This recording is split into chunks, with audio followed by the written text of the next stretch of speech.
being here and taking the Sorry, time. I was about to answer your email because I saw that you panicked.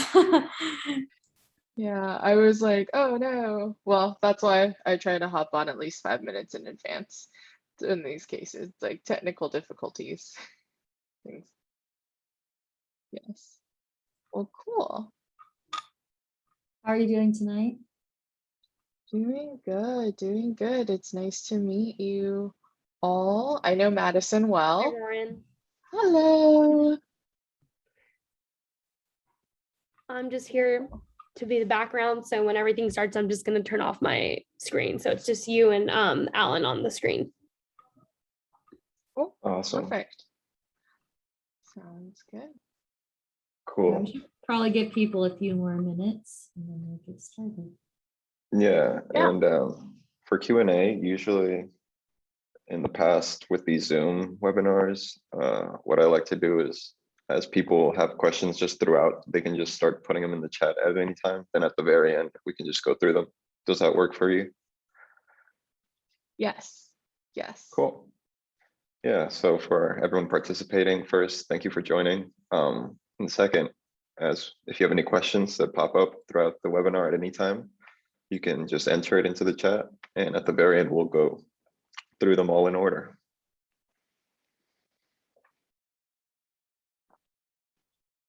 Cool. Did you want me to share my presentation now or? Sure. Perfect.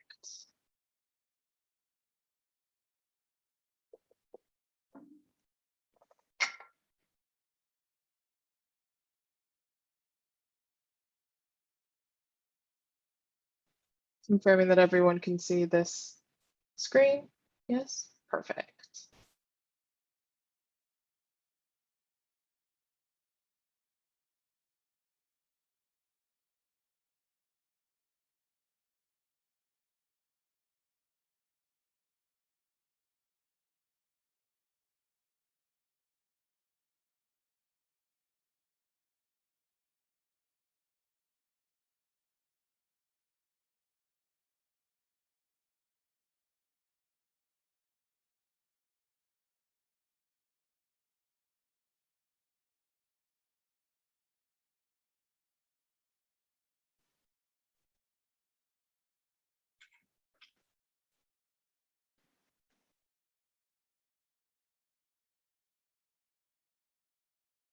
Donovan asks if you've been on campus since graduating.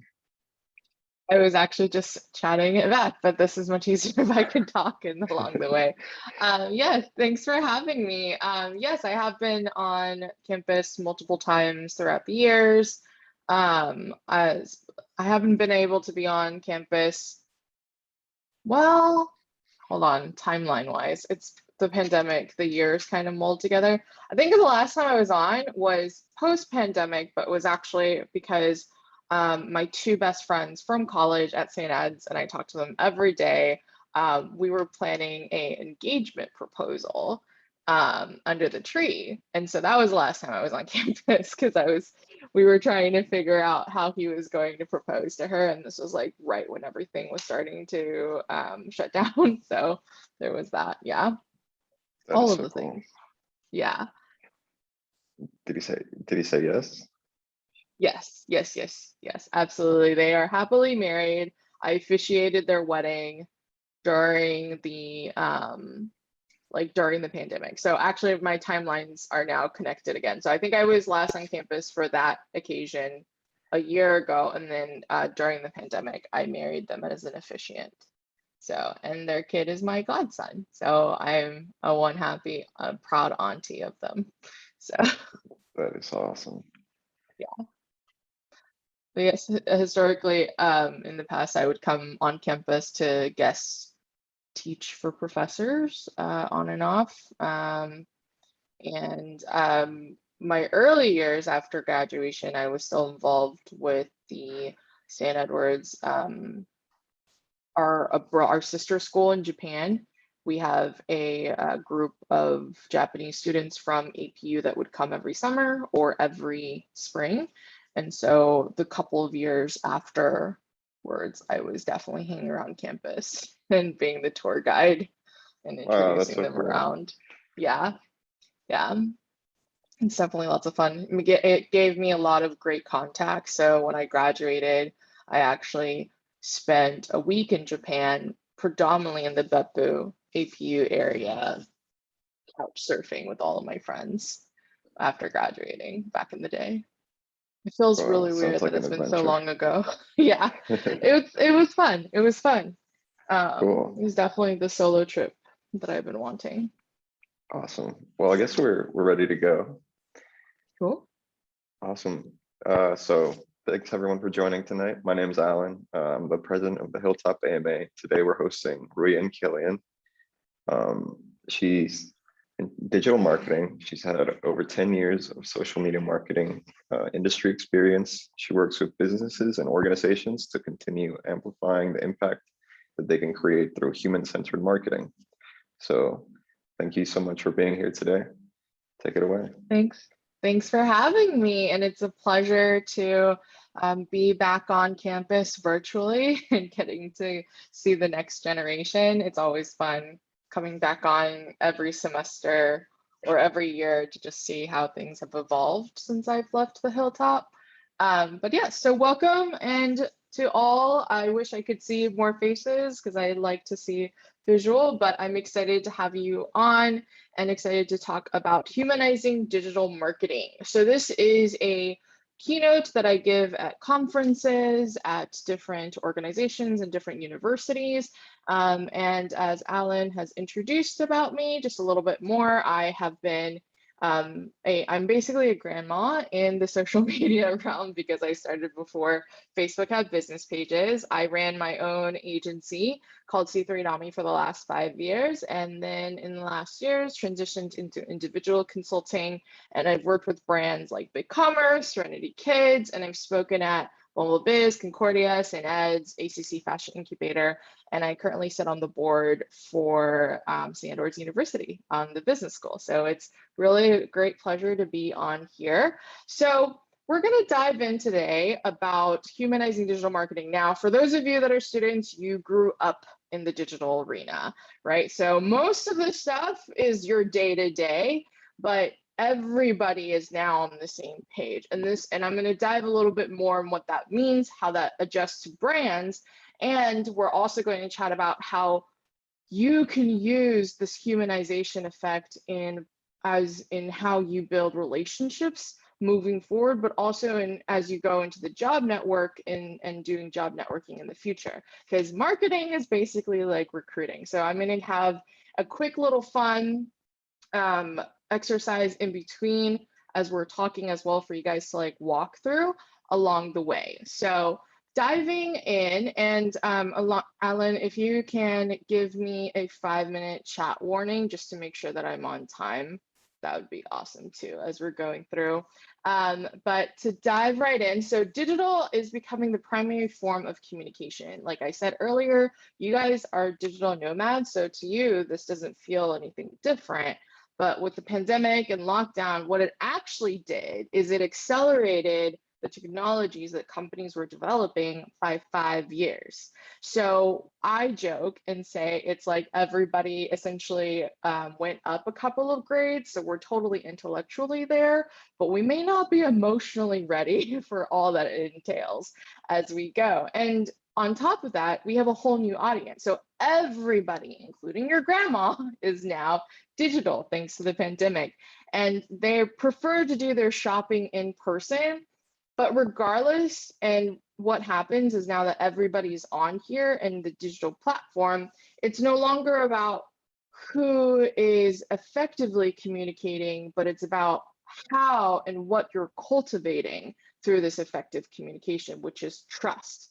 It is what consumers focus on more than ever. And so all of that creates it to where it feels more human. Essentially, all of the technological advances has taken away a lot of the learning curves, a lot of the experiences, and that makes it weird for people to be on the digital space. Like all of those small triggers or touch points have gone away. And so because of that, it makes it to where it's not about cultivating and getting new customers, right? You hear this again and again in marketing. It's about how do we satisfy a need and how do we get more people through the door to increase our ROI. It's no longer about that. It's actually about how do we cultivate engaged customers? And how we do that is social proof, and engagement is how brands rise above the throng. We're going to show you some very specific examples of how this content comes into life. You may already recognize it, but you may not realize the actual intention and how that came to be. So I'm excited to show you. But the next level are communities. So Facebook launched communities last year. A variety of different social media platforms also have launched communities. So it's interesting to see now that the launch is over, what habits have we actually retained? So that is what I get to write about in my trends report at the end of the year. But let's talk about how all this change ties back into the foundation. So you will hear again and again and again in theories, in schools, etc., about here's how marketing works. But from a business owner perspective, there are three major things that helps them actually make their final decisions when you go into the real world, as the saying goes. Your managers, your business owner that you may directly talk to, depending on the size of company that you work with, they all focus on these three things. And this is what we talk about as the emotional and like the qualitative ROI beyond the quantitative. And so it's three parts. It's mindset, it's the intention and goals that makes the vision come into fruition. Businesses are not about, can I just increase my bottom line? That's old language that has been around for many years. But when we ask business owners, like, why do you care about building this bottom line? They're not going to tell you, I just want more money in my pocket. They're going to say, I want this because we want to create impact. We want to scale. We want to provide more for our team. That's what they care about. And all of these mechanisms that are built into these systems are designed to create the sustainability for them to accomplish that vision. And so when we talk about mindset and we hear all of these different trend reports and all that jazz, the filter that we're guiding them through is that mindset. What is the intention and goal that the client or a business that I talk to is going to consider? What is the context of their industry? Because how consumer product goods functions is very different from like construction. And both of them fuel the economy to very high levels, but there are totally two different mindsets and intentions and everything above, right? So what is the context? Like the things that are in the CPG, which is consumer product based industries, like the way that I design a website there or guide a client there is going to be very different in the way that I'm going to produce or create a website for a construction company, because the construction industry is currently just being welcomed into 2021 as you go, right? And then most importantly is the customer journey. We're going to talk about this in a more in-depth way as we go, but everything, no matter what changes or anything changes, and this is what every single business and organization had to do in 2020, is that they had to reassess not just step 1 and 2, but most importantly, what is my customer journey when I used to rely so heavily on in-person engagement? How am I adjusting that to a digital environment? But most importantly, how am I doing that to still fund and fuel the vision that I'm cultivating within my community, right? Like that's the intention that comes through the mind. And as marketers, our responsibility is to go back to that versus constantly talking about dollar line. And you're noticing a shift of this in culture and content across the board in the business industry. And it all boils down to this concept when I talk about digital marketing and social marketing, is that it is a huge networking room. Business and human connection is integral, because if I go and give an example, before the Industrial Revolution, people built businesses and organizations, civilizations, just human to human connection, right? And then you have the Industrial Revolution, and then that made it more transactional. But the core of everything is that human connection. And in the social arena, it's like this example. It's a gigantic networking room, and it's packed like you are in the tube in England, London, England during rush hour, or in Tokyo. Like, it's jam packed. So when you're posting on social media, it's not the intention of like, I'm yelling from a gigantic megaphone. That's not how it works. It's actually more like, because you're so incredibly jam packed, you're actually just passing by each other, exactly like how you're scrolling down a news feed.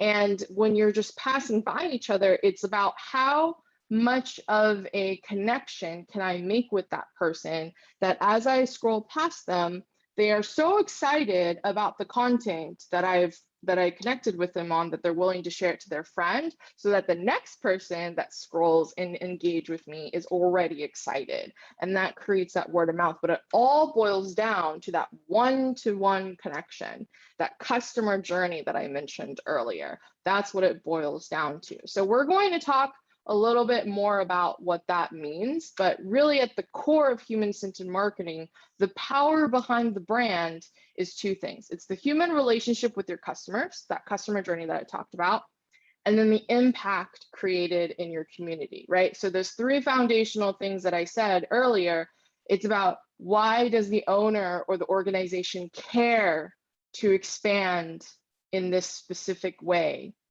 in the first place? That is the intention, the impact, and it's the human relationship. How am I involving and impacting each individual that I interact with? Whether a business is a service or it is a product, there is an impact in a way. And once you tune into that, that's how you overcome the noise, right? We've all seen that post or social or ad where we're like, okay, that's cool, but it just feels like very surface, right? And then you see those type of content pieces that you're like, you just get looped in, right? It's not the headline and tagline that loops you in. It's something else that's deeper, that triggers an interest to be so excited, right?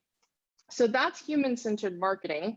And then it goes into the actual system. So there's the human-centered marketing as the theory, and the system that it takes to get there. So this is something that I walk all of my clients through, but it's basically 4 main phases. And the first part is intentional relationship.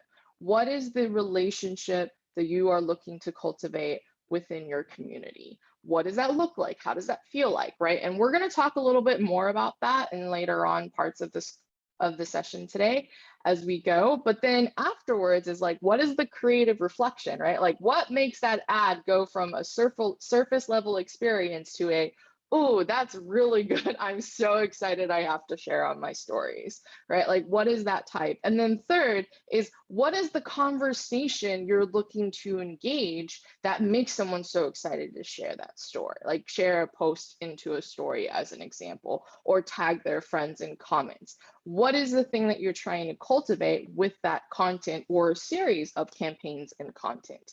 And then fourth is, great, you've built this strategy that creates and cultivates this relationship and continues that conversation moving forward.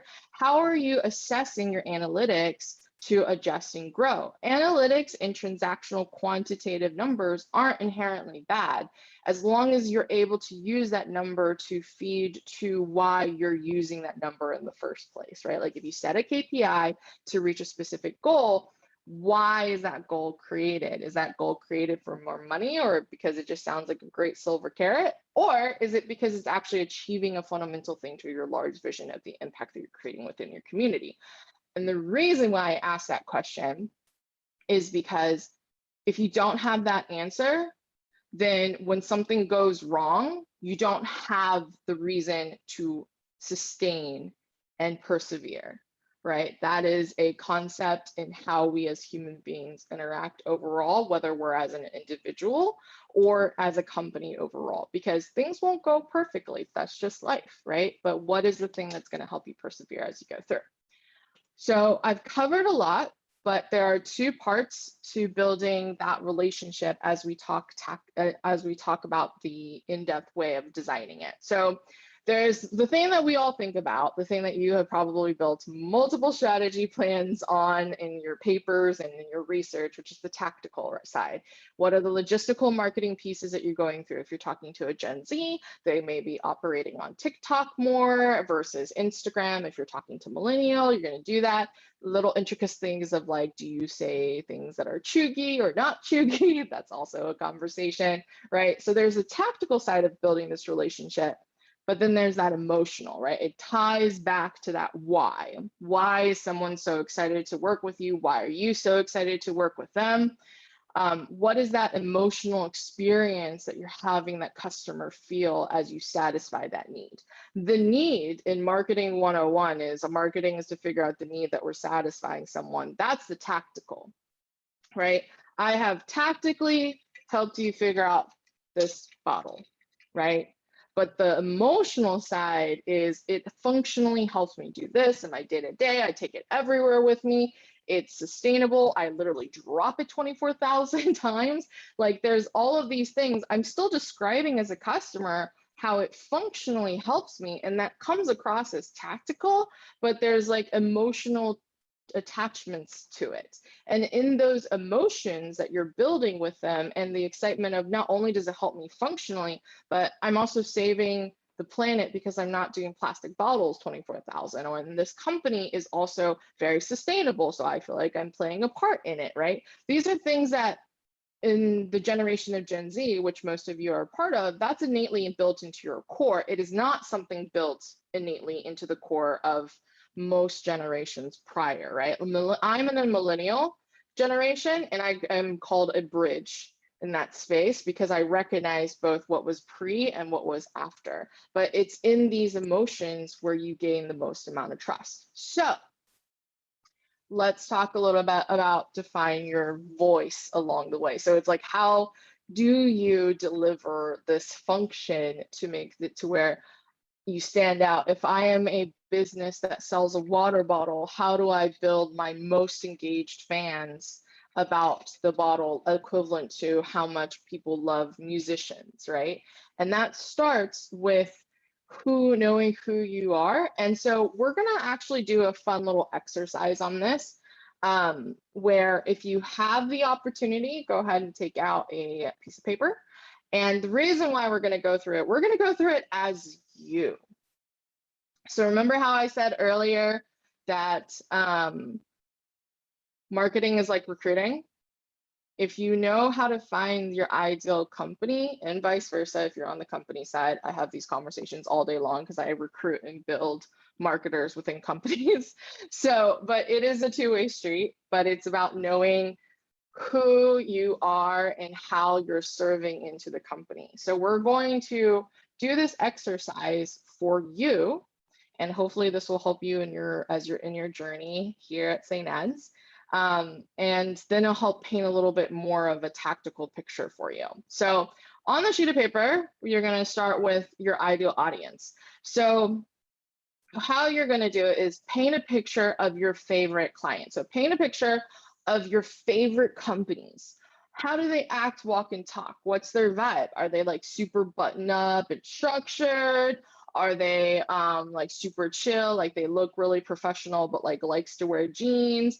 Are they like, are they super intentional in impact? Are you that person that will be like, if I worked for a company and I didn't feel like I was making an impact in the world, I would feel really bored with my life? Like if those questions come up for you, that's what you need to describe in the company that you're looking for. What is the ideal audience that you're looking at, right?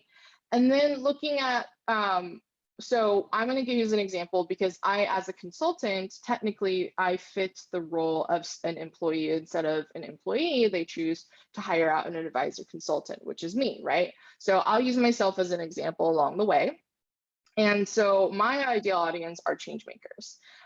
They are business owners who realize that they have the power to make change in the world, and everything around them is about how can I set this intention. They're so excited. They just really get excited in their nerdiness. They really like genuinely what I call happy humans who just want to help people grow and cultivate. And they have probably potentially a very nurturing side of them, are the ones that I really like, or they're super creative. I have clients that vary all age, all different industries and sizes. But they're all looking to create an impact in the world. And they are tired of hearing the status quo of transactional type content around marketing. And they feel like there has to be a better way, right? So the second question is, what is their need? Now, we're talking as marketers, right? But I'm sure some of you who are listening are not a marketer. You might just be in a different major, right? So what are the things that they need? So if you are an accounting major, it could be like, well, I'm going to go, they're going to need someone with their books and things like that. And if you're a marketer, what they need is someone to guide them in marketing strategy, right? So that's, again, transactional functional need, right? So there's the functional need. The next question is, who are you? How are you doing it in your way, in your vibe, in your uniqueness that helps their business take it to the next level, right? And so if you're in accounting, it could be like, well, they need help with books and stuff, but my accounting nerdiness is like, I see all the things, but I have an innate urge to understand why these numbers work in this way. So I actually like to give advice or want to get to a position later on in my future where I can give advice along it versus just doing historical bookkeeping. If you're a marketer, you could be like, so if I use myself as an example, my clients are like, I need help with a marketing plan and scale. I have this intuition where a lot of the stuff that normal marketers say isn't right 100%. And I just need someone that sees me as me and can let me be this unique person that I am without feeling like I have to do a lot of shoulds, right? And how I help my clients is you can do it in your way and your vibe in your time. You do not need to be posting 24/7, 1,000 times a day if that's not how your business operates. Heck, I have clients that they'll ask me, do I need social media? And I'll look them in the eye and say, no, that is not your highest priority. You still need it to like be seen, but like your time and your effort in your marketing wheel to actually focus on it may not be the highest priority. Versus some of my clients, I'm like, yes, it is your bread and butter. We need to deal with these conversion rates, return rates, and things like that, all of these numbers. But like if your return customer rate isn't high or your conversion rate isn't high, it's specific reasons. It's not just about let me dump more people through the funnel. It's about how do I build it in a qualitative way to increase that conversion rate, right? It's not about total numbers of reach, impression, and followers. It's about engagement rates, conversion rates, and click-through rates, right? Like those are the conversations that I have with my clients in my nerdiness, right? That's who I am in my nerdiness. So ask yourself that question. What makes you uniquely nerdy? If you're a creative marketer, I'm a nerdy marketer. Like I'm a strategist in the core. That's where I land. But I have creative marketers that worked with me where they're like, I just want to see a brand come to life. I want to see like I have one of my graphic designers back in the day, she'll come to me and she's like, Ruoyun, can I just please add an accent color, because my nerdiness is like, I can't make this move because there's no accent color. Like the visual side needs to match as much of the messaging side, right? Like they're not separate, they flow together. And so all of that comes into play, right? Like that's how you describe who you are in serving your customers, right? So then you ask yourself, where are they in their journey? Right? If you are in my realm where I offer as a service, as a business, I have to understand where they are. So awareness is where they only feel pain points and don't know what the issue is. So they're like, I recognize that I need to scale, but I have no idea where to start. I kind of have an idea that a lot of the stuff that is typically known in industry isn't what is true, or like I've experienced it and it didn't work, but they don't know, they don't have the language to explain this is why it doesn't work, right? And then stage 2 is consideration. It's like where they have the awareness of what the issue is, but they don't have the answer. So a lot of my clients come to me and they're like, I can sense a sales pitch a mile away from a marketer, is what they say. And they always say, you tell it to me straight. And I adore that. And that's because I say I build it to them in their goals, in their needs, versus just giving a cut and paste type figure. I invite them to dig deeper in those cases. And I also call them out and saying, is this goal actually sustainable during this year? And those are pieces that they're like, oh, I have someone that actually holds me accountable. Marketers aren't all that bad, which is a conversation that business owners feel when they deal with marketers who treat them in a very transactional way, or they're in an agency where there's a quota, and a agency may not be able to lovingly love on their brands that they have on the roster at the same time because they're stretched too thin, right? So there's all of these pain points, and then they start shopping for, this is what I'm looking for. And when they're shopping and buying around, that's where we're in the decision stage. And I can be like, yes, you feel all of these things. Yes, this is why I created C3Nomi. This is why I do what I do.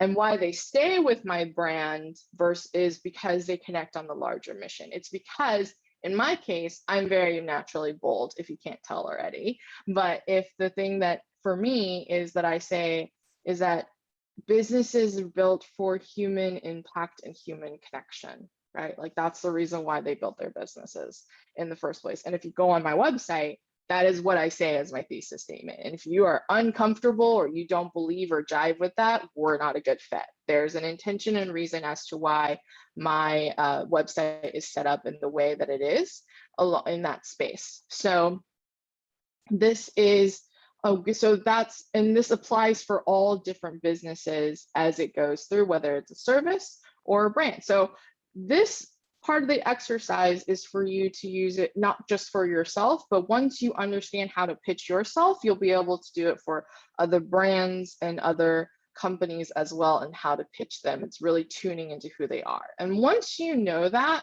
then it goes into the tactical journey, right? Like the tactical journey is what you'll read in blogs all the time. And this is an example of a typical product brand tactical journey. So it includes things like they go on the website, goes out of sale, and it's all of these tactical things that continue them along this funnel, so that we have just acknowledged on the emotional side, right? So they go on the website, they go out of stock, they do but then you have a sale, and then they push them through, and then they are purchasing, and then there's also follow-up, right? Most people think or see everything up to purchase. What they fail to realize is that most of the things that are actually done and where we spend a lot of our work is in the follow-up. It's in the email follow-up emails that remind you of how great of experience of that original shopping experience that you had.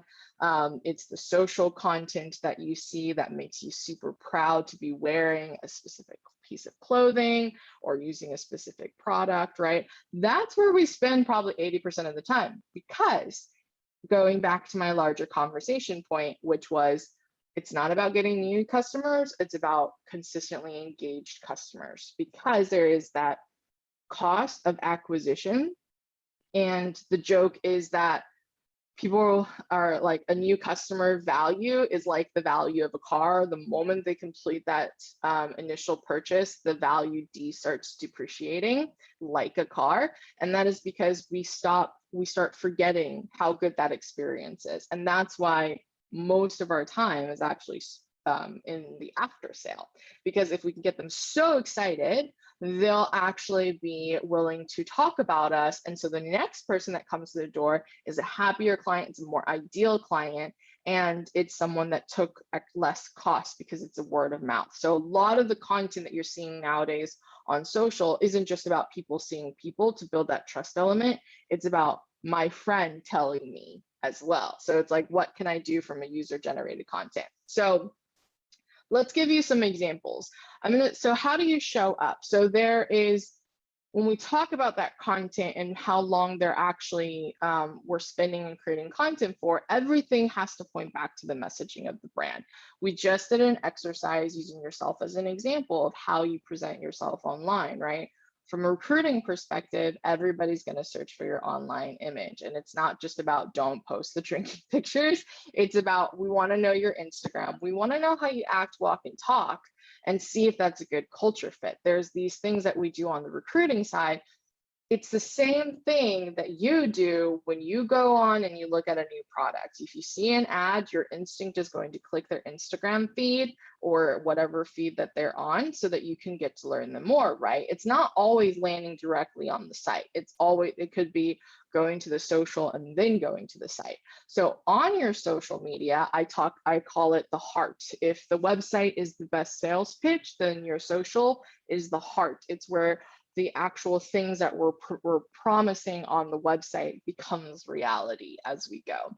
And it all points down to these specific touch points. Like, what are the things that we want someone to understand and feel with the brand? So Starbucks is coziness, committed to humans, proximity of relationships.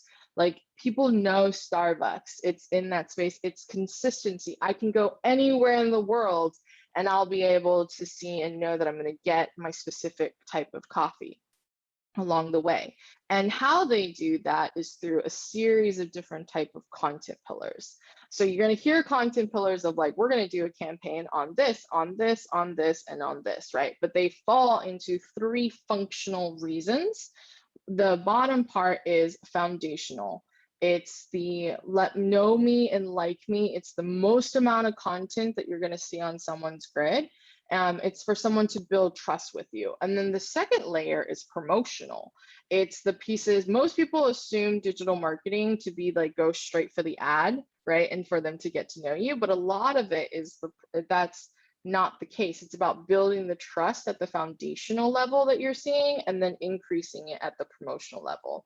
And then the third tier, this is the most important tier. It may not be the most amount of content produced by the brand, but it is the most powerful. It is user-generated content. It is word of mouth. It is proof, social proof that this brand is doing what they promised along the way. And it's designed to be 3 tiers like a pyramid or 3 tiers of a cake because it follows the path of sales 101.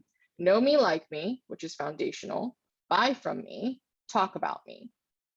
And then the reality of social is, can I get you through this funnel and then let you bring a friend? Because social at the end of the day is a crock pot of building the relationships. So how does that show the visual brand? So if we use Starbucks as an example, you'll notice like they have a lot of foundational content, but they also have very specific lifestyle content. So it's like people are like, oh yeah, this is my vibe. Each of these photos are user-generated content to prove that they have an audience with them. And then they have sporadically in place specific call to action type promotional content, which is when you actually see the product in an ad style format. But then they have their people, they have educational content, they have lifestyle content. It's like, great, we know you come and purchase your coffee from us every single day at 9 o'clock in the morning. But I want to continue a conversation with you. So they have things of like, what's your perfect fall day? What is, or like people reacting to tweets where you're like, I already get it. I'm already late for work, but I should probably get some Starbucks, right? Like that tweet is very, very relatable in that sense. And it creates that personability. And there's different ways that you can talk about it. Most people assume marketing to be like posts. And yes, that is a lot of the content, but videos are the whole next level. Instagram just announced this year that they are a video sharing platform, not a picture platform anymore. So videos, we always talk about marketing that is the best medium, but with the pandemic, it's about telling the narrative even further. The picture can say 1,000 words, but a video can say 100,000 words, right? And it's telling that narrative. And it's a place and a medium and a format to where brands can talk a little bit deeper. So for example, H&M, they're not known for the most sustainability, but they're recognizing that we can't be this fast fashion cheap place anymore. We need to build the sustainability side. So last year they launched this specific line with Lee, and so this video completely talks about global sustainability, supply chains, and things like that. And this content isn't a beautifully produced content. It is a straight up Zoom call interviewing them like as if you were being interviewed by a journalist. And because it lends the credibility, it's the piece of they are hyper aware as a brand that they are not sustainable, but they're trying. And so they're giving you a look behind the curtain, the transparency, again, that trust building aspect, so that you can believe that they're actually intentionalizing sustainability along the way. So that's one type of format. And then there's different forms of video. And the most fun kind is like what Target does. And this is a combination of their influencer campaigns that they do and also user generated content. It's following someone as they're shopping through Target. I'm sure as you scroll through the reels or the TikToks, you have seen someone being like, finds that I found on Target or in Dollar Tree, etc. And they're bite-sized content that makes you go, oh, and I'm sure you save it like you save a Pinterest feed in the process, right? And Target recognized that. And so they have built in an influencer program. And so when they stock, they actually send out to their people, to their influencer list and be like, hey, we're stocking for fall. We're stocking for this. Can you go and create this content? And then they repost to their feed along the way as we go. And so they are very attuned. Another type of content, and this is the most important kind, is user-generated content. It is the visual representation of word of mouth. And if you may have not realized it, but in tech, they do it so subliminally as well. So for example, Spotify, I'm sure you have shared your list of most listened to content during 2020 Spotify. And if you haven't realized, every single time you shared, there was a Spotify logo. So what Spotify just showed is we have active users and they are listening, and we are the #1 streaming platform. We beat out Pandora. Nobody remembers Pandora. Nobody remembers. YouTube has tried many a times. But the algorithm and the way that Spotify has done it is that it's so personalized that to you, it's not even going to come across as that you're sharing a product placement, because you're like, this is something that I functionally use every day. But what you just did was do user generated content and product place it in your feed along the way, right? So they made it very subliminal, and a campaign like this is designed to be like, let's put our money where our mouth is. Let's invest in showing how we're building this community with our people, right? And they do it and they spin it in this way, and people just see it and they're like, cool, I will go on my Spotify and look at this and do that and share it to the feed. And for those of the people that have not gone on Spotify, and I admit to being one that like resisted very hard to not be on Spotify. I did 8 tracks because they didn't have the international music library that I quite liked. And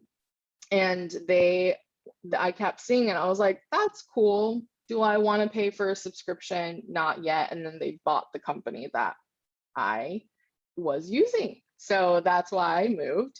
But everybody, until that point, I was like, I'm resisting. It's cool to have, but I'm going to resist, right? Like I'm the late adopter. But for most people, they're like, cool, what is this Spotify? And cool, what is this personalization, right? They're literally showing their unique selling point and their messaging point that makes them unique, the personalization, that will be the big thing that they care about. Another form of user-generated content, I'm sure you guys have all seen Squid Game along the way. It is the #1 show. I am a little bit proud because I am like, this is such an awesome one along the way. And so Squid Game, it's really cool. Netflix has like nailed this too with TikTok and with Instagram Reels, and they have built it so much to the point that the Dalgona candy trend that everyone sees, that's so fun from the show. Not only are they promoting the show, they took it to so much to the next level that TikTok created the toffee game effect so that you could play it as a filter.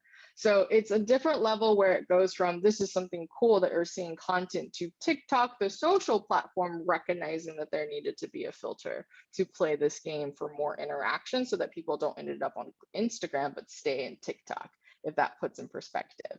And then another form of UGC content is that I like to show is the creative piece, right? You're going to hear people talk about TikTok and they're going to say it's totally it's something that no one has ever seen before. No one expected TikTok to be as big. And the power behind it is that it allows creativity in music and in art to create. And that's why Netflix has been so successful with it. And the case in point is this one, Bridgerton musical.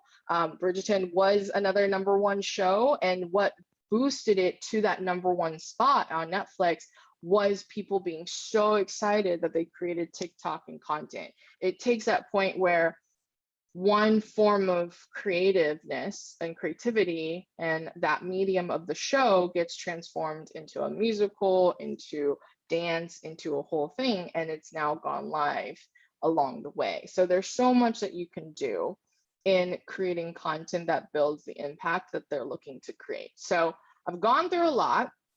And I do want to leave down to an actionable item that you could take if you are building out your next strategy plan in a class as well. And so it's about building a plan.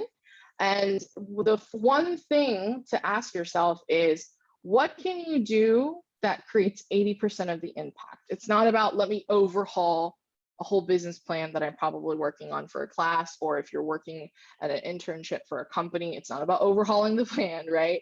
It's about sustainability. How can I work towards this goal? So what part of that customer journey that I showed earlier that you can be like, oh, we can tweak this just a little bit more to make it feel more human, to go back to the unique selling point, to enhance the creativity of someone wanting to talk about us.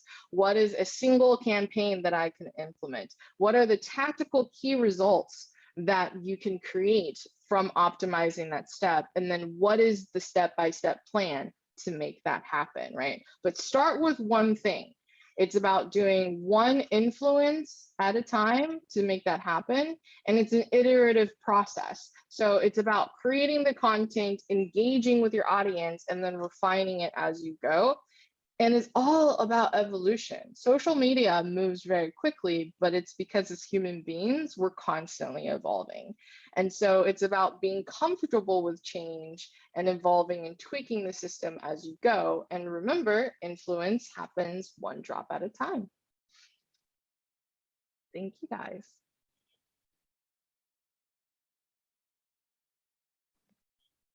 Awesome. Thank you so much. Yeah, for sure. I'm going to stop sharing my screen. Cool.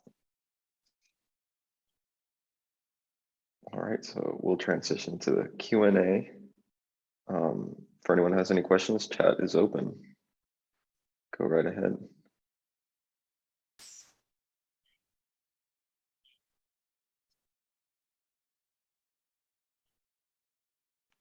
I guess I'll start it off with a question. Okay. So obviously this last year and a half, 2 years now, COVID has been like a catalyst for a lot of change. Yes. And marketing has gone through a lot of change. What, in your experience, has been one of the biggest changes in the industry? What I talked about is now relevant is the best way to explain it. So when I talk about humanizing digital marketing and when people hear about it, they're like, oh yeah, it makes total sense. Like it finally demystifies a lot of why content goes viral and why content doesn't go viral. And I was like, yeah, it's talking about the human element. You experience it day to day, and I'm just giving you language to explain it, right? But the importance of it, at the end of last year, when I was writing all of the trends reports and I was doing my annual trend report that I push out for all my clients, every single analytics article was like, here are the top 5 trends that you need. And every single one of them ended with, brands need to be more human. And then there was a paragraph along the way. And I was like, yeah, no one's doing it. I mean, it's something that my agency inherently did for the last 5 years. And it's something that we've actually, when I ran my agency, we implemented an education model. So we just, not only did we do it for clients, we actually taught clients how to do it themselves. And it has fully transitioned and flourished into something that I do on the daily. I build marketing teams within companies and teach them how to do it. So that's what I do at a tactical level. but it was just like, it was so much easier. Like when I started my agency in 2015, many business owners were like, do I have to have social? Do I need to be on Snapchat? And I'm like, is your audience under the age of 18? No? Okay, moving on, right? But yes, you do need social. Like I used to have to explain the value of social. And then quickly in 5 years, it transitioned to, you don't have to explain to me the power of social, but you need to explain to me how I can do it without feeling icky, was like the better way to explain it. And then when everybody now has experienced it fully digitally, it's like, again, we've all leveled up. And then we're realizing, oh, we need to emotionally catch up along the way.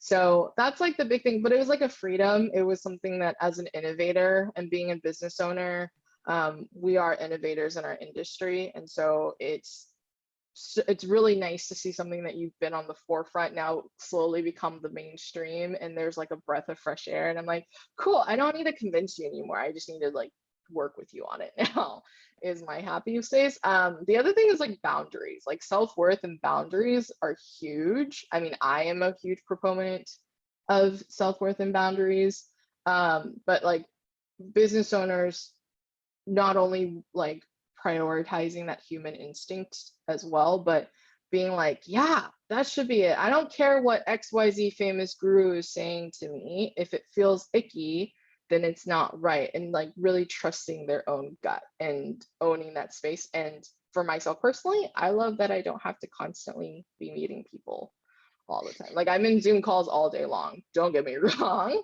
but I have the ability to not have to be in social environments all day long, and just being comfortable with being an ambivert that I am. So yes, yeah. Awesome, thank you. And we do have a few more questions. We'll try to get to all of them. So Stephanie Trevino asks, how do you stay updated on latest trends? What helps keep you best connected? Oh, Lord have mercy. I am quite literally subscribed to like 20 different research reports and facilities and around the world. My favorite rabbit hole to get started in that I tell people to go into is check out Social Media Today. They do aggregate a lot of the big sources into one place. You get a weekly newsletter. CMO, there's another one that's like specifically for CMO. That's kind of my favorite way.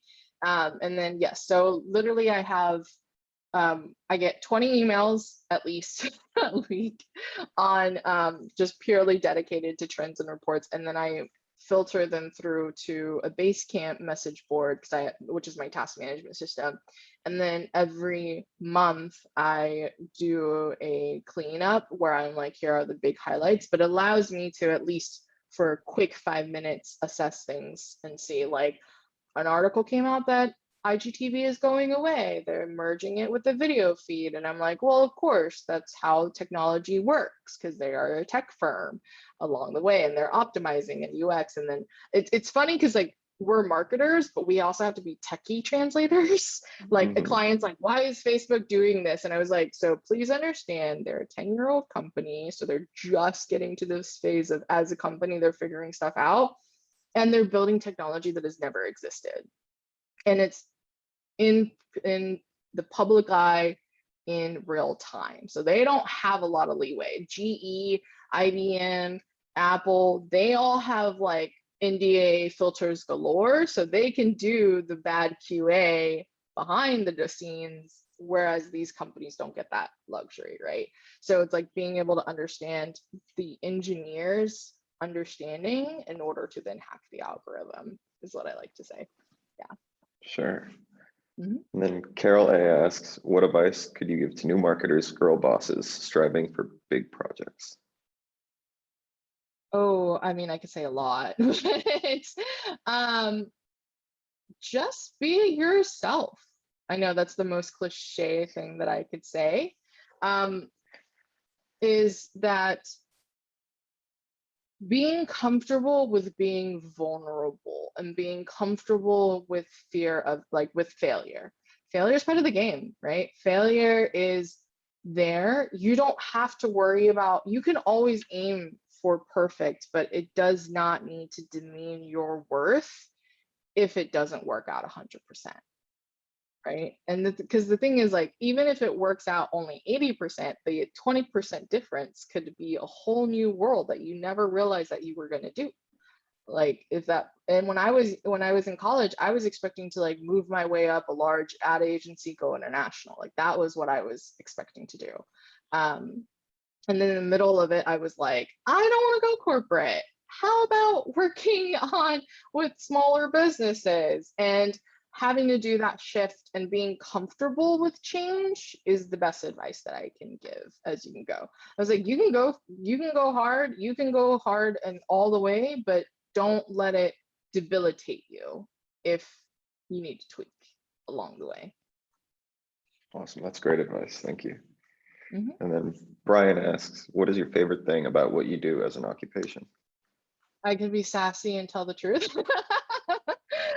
No, it's more of like my zone of genius is to truly be an advisor. It's about holding a space and seeing the client where they are, and like being able to give them the compassionate, challenging nudge that they need so that they can continue doing their awesomeness. That's the best way that I can say. And that's my happy place. Like, I can have a call and give some tough love, and do compassionate challenging is what it's about, inviting them to go outside of their comfort zone, but with compassion and understanding.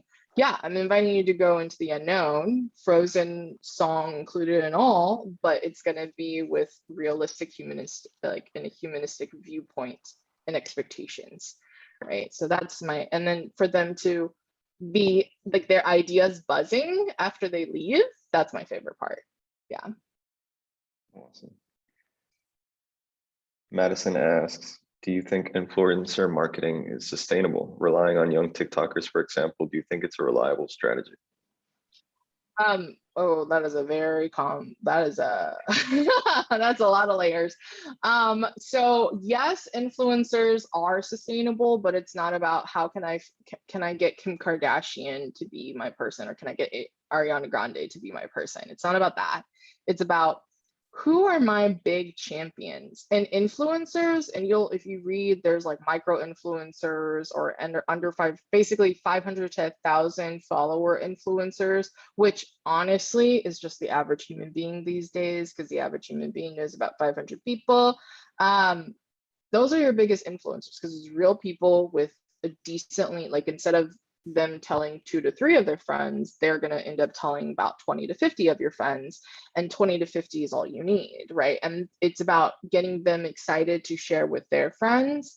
But then if we're talking about larger influencers that are true content creators, this is their art form. And so getting them sponsored and things like that is more like a YouTube style strategy, where a lot of YouTubers are now known as an actual profession kind of thing. And it's that thing. We could talk about that all day. I'm actually writing a series right now. I've interviewed a few different marketers along the way, on influencers one-on-one, so they will be one, but there's a lot to crack. So yes, young TikTokers, depends on who your audience is, right? Like, if your audience is millennials having babies, they don't care about young TikTokers, right? But if you're talking to Gen Z, that may be applicable. So that's my 2 cents on this. Nice. And then Julia asks, what are the most common mistakes you see being used in digital marketing? That's a toughie. Rushing. It's not a digital marketing mistake, it's a business or life in general mistake, but like, businesses for some reason think that we can whip out a post or do anything in like 24 hours. And I'm like, I can do that in 24 hours, but it's not going to be a thought through post. It's actually, I need you to think of, so when a client's like, can I get this out today? And I'm like, do you need it out today? Is my first question. And then I'm like, cool, if you give me 2 to 3 days, I will actually have your digital team think creatively and create something more powerful. Right. And so it's a lot of filtering. It's like 90% of what I do in my life is like, they're like, I have this idea. And I'm like, cool, we're going to fit it in the timeline. Like, and then my client, like the first 3 months with the client, it's always like training them to think in that. And like usually about month 2, they're like, I have this idea, let's fit into the editorial calendar. And my proactive ones are like, Roy and I already added it into the editorial calendar. And I'm like, yes, got it, right? It's about being able to hold the ideas, but do it in a sustainable way.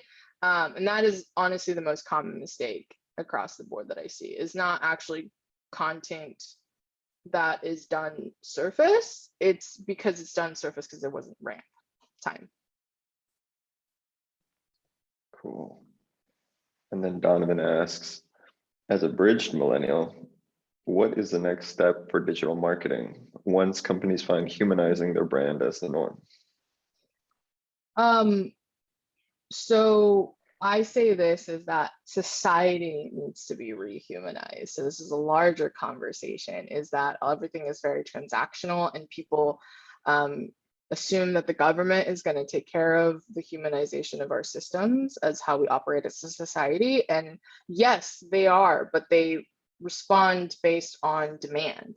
But the innovators are in business. If we can make it the standard that human beings should be treated as human beings in business, and the whole worker shortage and all that jazz in the restaurant arena is a perfectly clear example of what's been going on. If we could figure that out, then a lot of the larger stuff gets naturally resolved.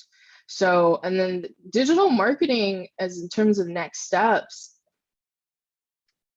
it is the way we communicate, but it's about defining with intention how we as a society want to operate, where it's not one size fits all.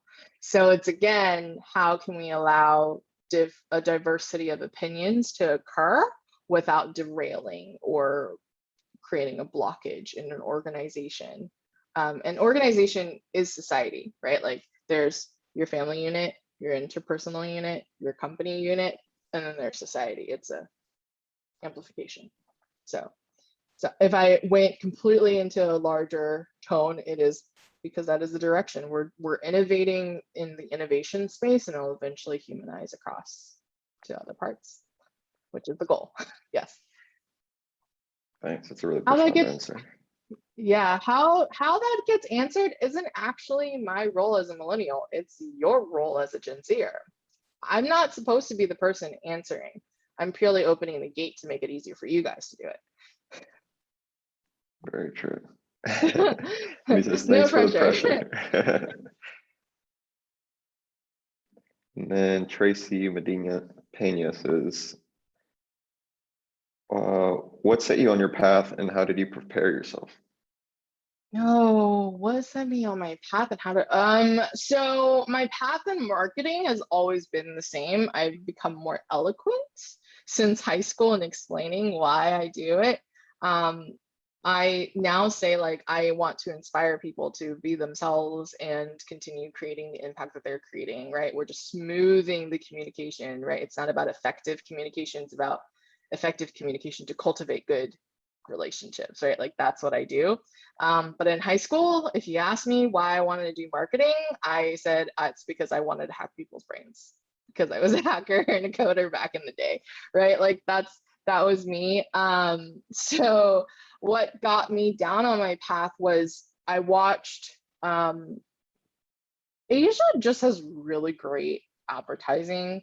Like they are eons beyond what you see in the US, if I'm going to be frank and honest. And I remember watching a product placement campaign, quite literally. It's the influencer style campaign, celebrity endorsement campaign of Samsung with 4 of my favorite actors / singer celebrities doing a variety show for Samsung.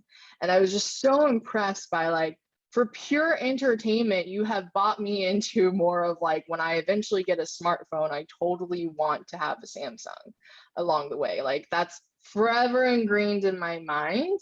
And what brought me onto social was the influencer marketing strategies that we talk about today is an iteration of that larger, more cost style, a campaign that you see in celebrity endorsements. And so it's been fun to watch, like what shifted into digital marketing was being able to see the average business owner take ownership of their marketing and it not be gatekeeped by like marketing firms, large traditional advertising and things like that. Those options, those marketing mediums still are very applicable to this day, but it's not the end all be all anymore. It's like the freedom to create that customer journey is why I was really excited. And how I prepared myself, I networked a lot. And it's like, well, it was more like I had these, you have this idea in college, in high school, going into college and stuff like that, but you really didn't know what you wanted until you try it out. Like, for example, I literally walked in freshman year into St. Ed's to my admissions, to my counselor, and I was like, I'm gonna go in, work my way up a large agency like T3 or GSD&M and go international. How do I get there? I remember going to the career counselor and the career counselor being like, can you just enjoy your freshman year? Like, be a college student, have fun. And I was so motivated to like move my way up. And I did actually run my first business when I was 20 years old. I did Vector Cutco and I did sales recruiting and training and had over 100 sales reps under me, with the territory from I-35 and I-35 and 71 out to Bastrop down to Kyle. So that was my whole entire territory that I had. And I did that at 20 and I came back and I was like, oh, I don't really want to work for corporate anymore. I love the freedom of being a business owner, but Lord have mercy, the stress. I did not want to be a business owner. And I still eat my words to this day, where my friends who know me back then, they're like, wait, I thought you didn't want to be a business owner. And then I started an agency and now I'm still on my own. And it's about real life experiences, right? It was like those real life experiences and trying all these different things. A lot of people say like, oh, if you're a jack of all trades but a master of none, the actual quote is a jack of all trade, master of none, but better than only one. And it's about like, how are you able to do it? And as human beings, we are multi-potentialites. There is a TED Talk on it. Go check it out. It's multi-potentialite. And it basically means you are multivariance. You are more than just this single thing. So I am more than a social media strategist. I am also a creative. I am a speaker. I'm an instigator. I'm an advisor. I'm a creative. I write books. I have multiple plants. And it works really great in my creative content when I talk about people being plants. And then all serves into my brand, right? But you know me as the person that wants to be authentic and transparent to inspire you to be you. Right? I'm not a life coach, but I do it in my own unique way, right? So that's the piece, right? And that goes back to the exercise that I did earlier, is like, it's the why. It's the core of your light of who you are. And then as marketers, we help our clients build a projector to create the rainbow effect of how it shows up. I hope this helps answer the question along the way, because everybody's journey is going to be different, right? But it's about tuning into that why. Sure. Yeah, I'm sure that'll help them out a lot. Yeah. And then last one from Amanda Appleton. What are the pros of freelance marketing and opening your own agency versus joining an established marketing agency? So my reason of going into my own agency was I actually worked for another agency, and actually in 1 year went from intern to running the agency as a GM, and realizing very quickly that I could build all the fantastic systems in the world, but by default of the business owner, they'll just like take it away, right? And it was very frustrating. And I had 4 separate people in my life say, including my very traditional mother, who's like, work for a company for 2 to 3 years and go and build out your own company. You're meant to do it, right? And so I built C3 NAMI because nothing existed like C3 NAMI at the time. There was not an agency that genuinely treated people like people. Like, we hired happy humans and we cultivated happy humans. Our intention was to create a safe space for our clients and our employees to be their authentic selves and compassionately challenge them to the next level. And so they have a safe space to play while they're with us, right? Like that was the intention. And it was a place in my nerdiness, like my why, right? Like that humanizing digital marketing side, that is my total nerdiness. That was my place to be, play on the ground and really be like, is my theory truly testable? So my path personally was I chose to go down the rambunctious, crazy, emotional route of entrepreneurism because I had this innate passion. And the thing that I wanted to create, an agency of C3 NAMI at the time, didn't exist and nobody else was doing it. And I was like, well, I'm going to do it, right? Like it was that passion, but it was my second business. I was 23 and it was my second business. I was fully aware of what it was in what was at stake. And I was able to learn from being 20 and running my first business and being able to be like, okay, this is what I want. This is what I want to do, right?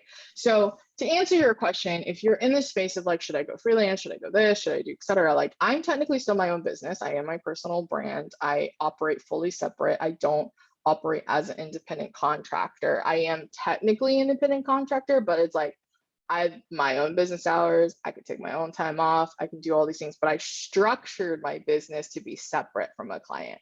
There are freelance styles where like you are an independent contractor and you're sucked into the company, and then you will grow and eventually potentially become like an employee of the company, right? So there's variances in that. And so it's about being very intentional what aligns with you, and it's about, are you willing to go down this road of individual entrepreneurism? Because it is not for the faint of heart at all. It's a lot. It's the number one biggest personal growth that you could ever do. I do not like regret it at all. But I also know plenty of business owners who, like, there is a saying that like by your third year, 75% of businesses that were created does fail.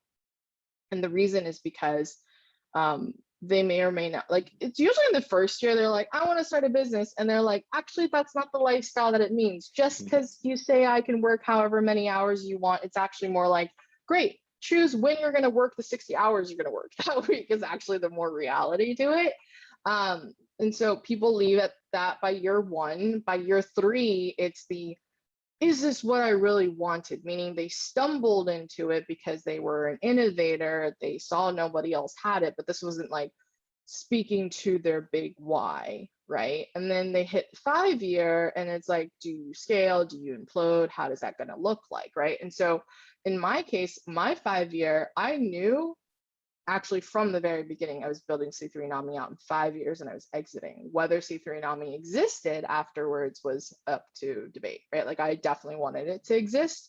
But in the pandemic, I realized that, you know, it exists because it was a home for my team, but my team has been with me for 5 years at different levels in time, and they were all ready to fly the nest. And I was just only building a gilded cage for myself, and I wasn't happy in that space. So the pandemic gave me the freedom to pause and actually think about it after the initial 4 months, because in the first 4 months, I was like, here we go. It was like, it felt like it was Black Friday because we were like, here's the new rules. Let me guide you through the rules. Let's talk about culture. Oh, my whole team's remote for the year prior. Let me guide you through that. Like, it was like a hustle fest to make that happen for clients. But then when I actually got a chance to pause and really assess, like, am I willing to fight for C3 NAMI? Because that's what it would have taken to keep it alive at the rate that we were going and all the things. Even though I was ready to exit, like I was planning on exiting in 2020, and we were faced with the decision of like, it's not stable enough just because pandemic, nobody knows. And were you willing to fight for it? Or were you willing to give it a space? And my decision point was, I would fight for my team, but my team was at a stage to where they were ready to fly the nest. And that's when I decided to cancel or to sunset C3 NAMI at that time. And then now I am in my forever business. I have clients that try to woo me all the time because they're like, you're an individual, you would want to work for me, right? And I was like, I literally only want to work for myself. Like I want to be the auntie that comes and loves on your baby and then say bye. Like I don't want, like, your business is your baby. If that, and my business, that's my baby, is my brand. And all of my clients, I am like an auntie who is loving and taking care and helping their baby grow.